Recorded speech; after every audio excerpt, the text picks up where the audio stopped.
Welcome into the Shop Management Show presented by AutoLeap. I'm your host, Will. This podcast will explore the experiences, challenges, and lessons learned of auto repair shop owners. We'll cover every topic imaginable from EVs to ADAS, right to repair, the technician shortage, and so much more. AutoLeap is an all-in-one cloud-based shop management software that allows shop owners to better run their business, increase efficiency, and grow revenue. You can find a link to schedule a free demo with AutoLeap in the show notes of this episode. Please like, share, and subscribe on Apple Podcasts, Spotify, and Google Podcasts. I'm thrilled to be joined today by Murray Voth, president of RPM Training. Murray and I will discuss an important topic for shop owners to prepare for, marketing strategies. Murray, how are you? I'm doing really well, William. Nice to chat with you. Yeah, I really appreciate you joining me today. Before we dive into effective marketing approaches, let's discuss your background and position in the space. How did you become involved in auto repair and what led you to your current role at RPM Training? We don't have enough time, William. Very quickly, I was working towards my commercial pilot's license when I was young. Back in the early 80s, the economy was very bad. So I was taking whatever job I could do to pay the bills and bring the money home and stuff like that. And so I got involved in a research project that I ran and taught myself how to do research and did a research project. And several of the board members, business people who ran this research, it was a community research initiative, saw that skill and said, hey, do you want to come and work for us and research service station development? Because we want to buy more land and we want to build more service stations. I said, sure, research is research, but they couldn't pay me full time to do that. So I worked half-time as a gas bar attendant and a car wash attendant. That's the beginning. Needless to say, we bought a few, couldn't flip them or resell them like the plan was. So I began to run one for them, and I bought in as a partner and operated service stations for almost 25 years. Different things in life. I do a lot of reading. I do a lot of studying. I take a lot of courses. I think I might have some natural skills in leadership. Eventually, I began doing dealer development for a couple of major oil companies. And we jumped into business aftermarket coaching after that for the last, I don't know, I think 17, 18 years. So that's the real short version of that in terms of being in the automotive sector. So yeah, washing cars and selling hydrocarbons was the beginning. Sounds like quite the journey. That's awesome. Let's get into the topic of effective marketing strategies for auto repair shops and specifically shop owners who are running their businesses. Can you tell us about your experience as a shop coach helping owners build their businesses through word of mouth marketing and referrals? If I could, I'm gonna lay some groundwork to where I come from with this concept. I remind everybody that I work with that marketing, as that modern term, is a new term. It only was invented after World War II. I don't know if a lot of people know this. What it was used for was when factories after World War II, they stopped making, boats and ships and planes, began to make washers and dryers and dishwashers and the rest of it. And they began to have too large production runs that weren't always selling. So they created marketing departments to sell things, excess things. Right? That was the beginning. But I also remind everybody listening and my clients that the word market or the marketplace has been around as long as humans have been around buying and selling and trading with each other. And I will sometimes do a role play in a group where I will set up 4 vegetable stands in the square in 1400, in 1300 or 1400 century England. Saturday is market day, right? So in one corner is a vegetable stand, another corner is another one. These are 4 competitors in this little village, right? Selling stuff. And I challenge people, why would you buy from, and I'll use a name, why would you buy from William in that corner? Well, I've been buying tomatoes from his family for 7 generations. We have a relationship. And then I'll ask, because I know Amber from your company, I'd say, hey, why would you buy from Amber? Well, Amber cleans all her vegetables and has these beautiful displays, and it's just so appealing and it's really eye-catching. So I buy my tomatoes there. And then we talk about, a good friend of mine, Stuart. Why would you buy from him? Well, he's the cheapest guy in the whole marketplace, and I buy him because his prices are the lowest, right? And then the other person, maybe it's Susan. Why would you buy from Susan? Well, Susan grows heirloom tomatoes, and that's the only tomatoes that I use in my special tomato sauce, and she's the only one that sells those, right?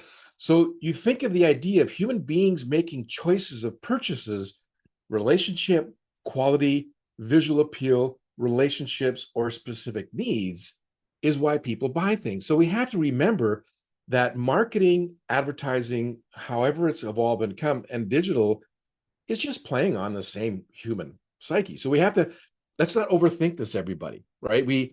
I think a lot of shop owners feel like, especially when things are quiet, this is when they get desperate. What kind of marketing should I do when I'm quiet? I just saw a post on a Facebook group like this.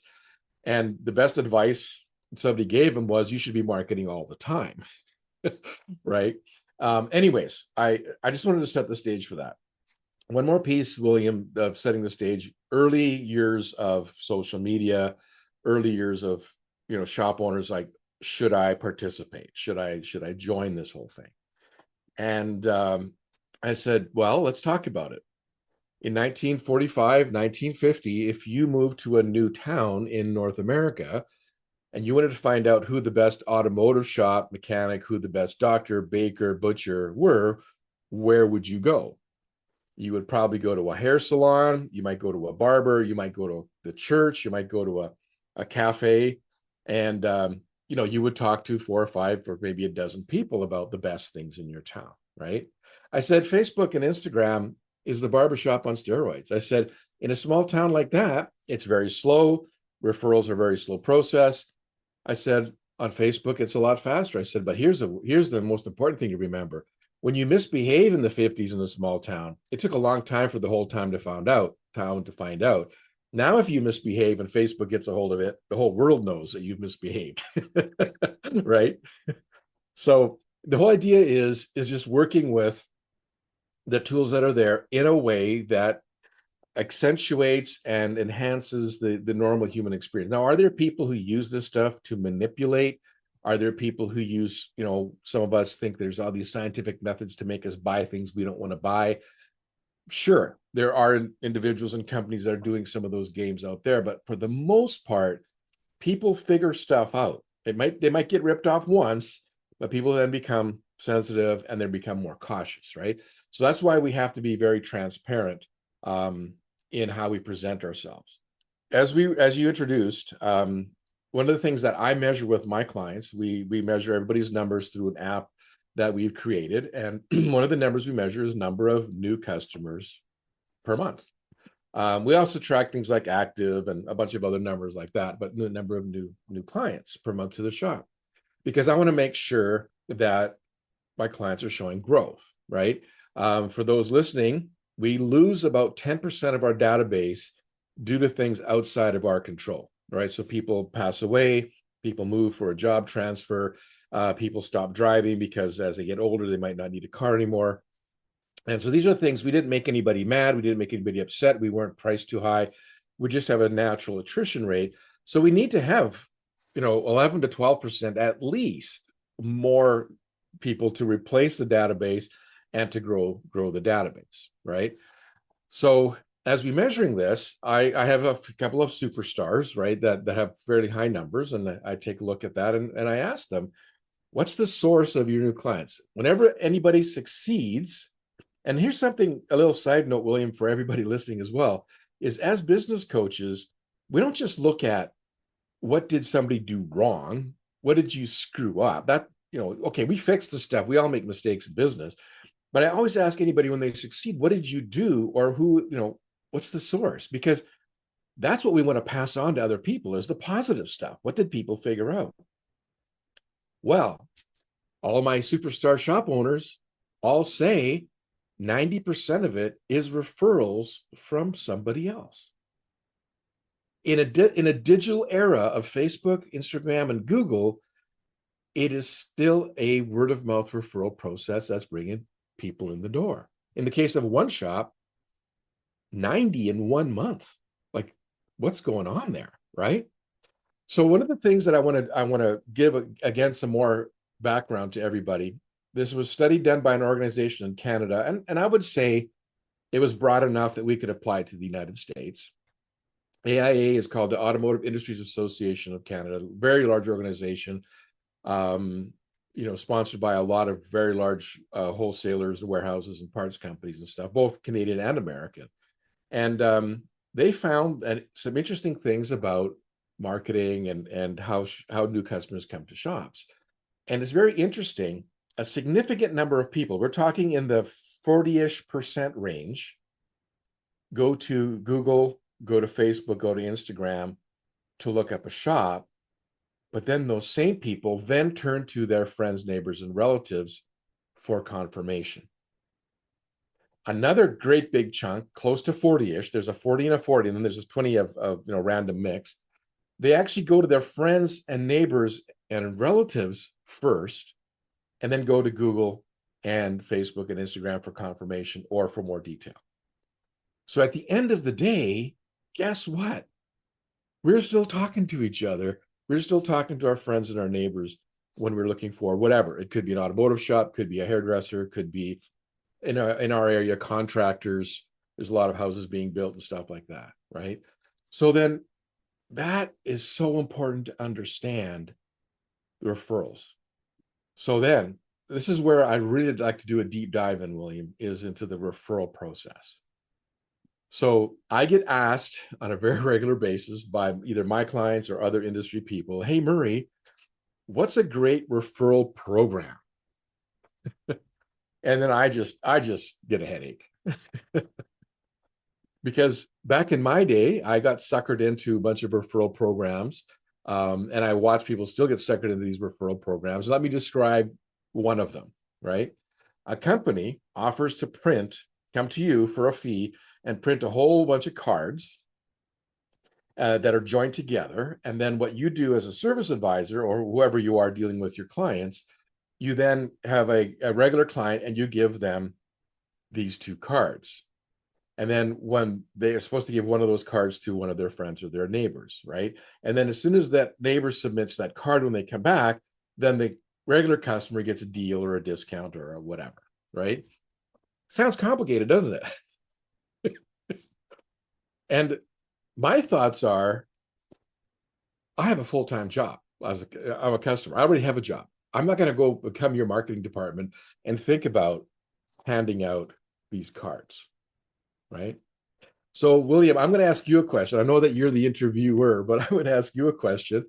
Do you have an example of whatever you've happened in your life in the last few months where you experienced really good customer service? Like anything, contractor, restaurant, dentist, anything come to mind? Yeah, absolutely. I think I had a dentist appointment where it was a really strong customer service experience. So here's a role play that I do with people in my classes when we talk about this topic. So, William, would you be happy to refer people to this dentist? Absolutely.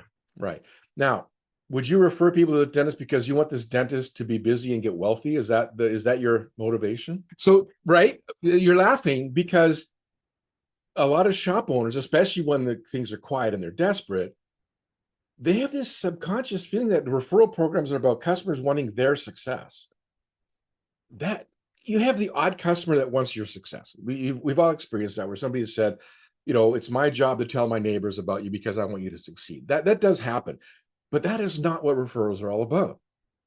All right.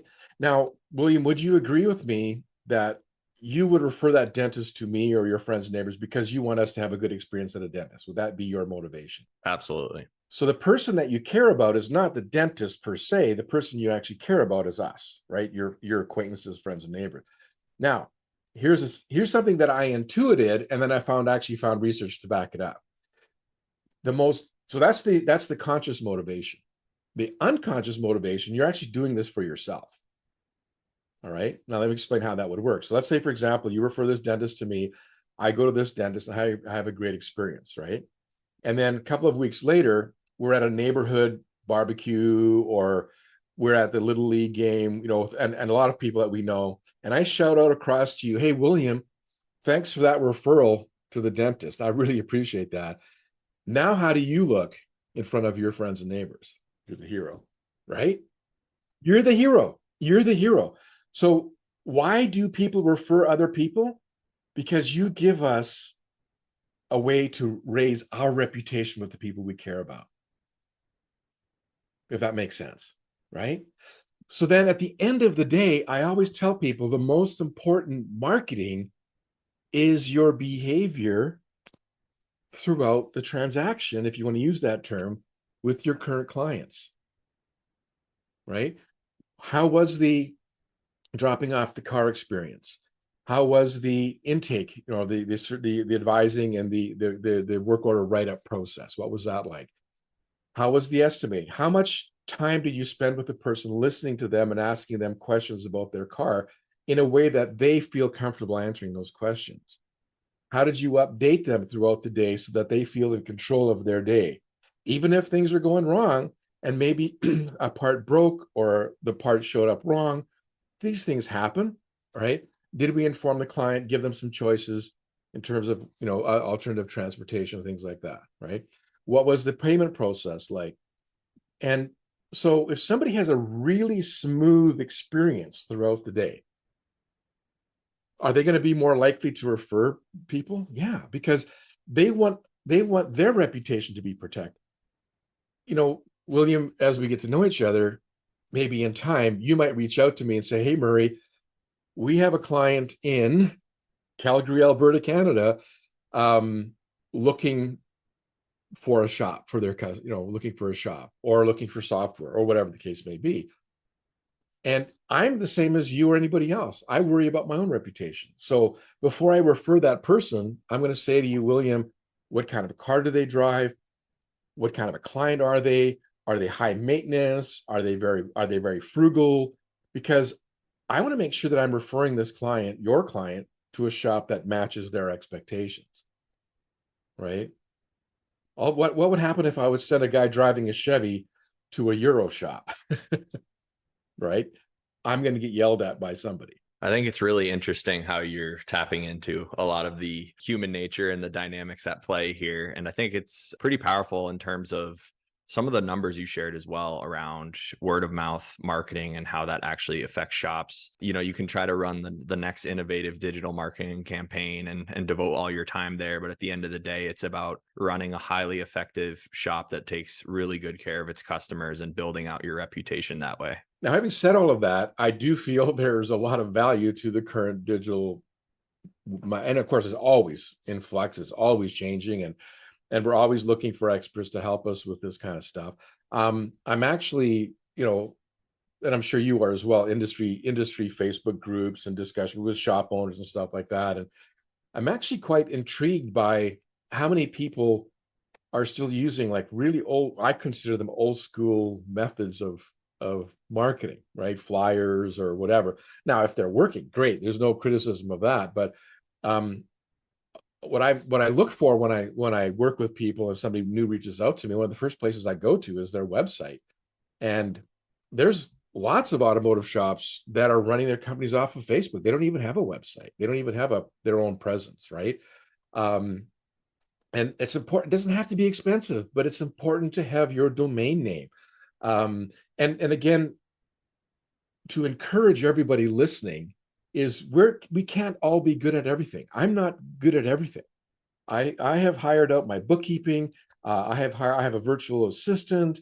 I hired out my software development. I'm actually pretty good at the marketing piece. I just don't have time. So I've actually hired a marketing company.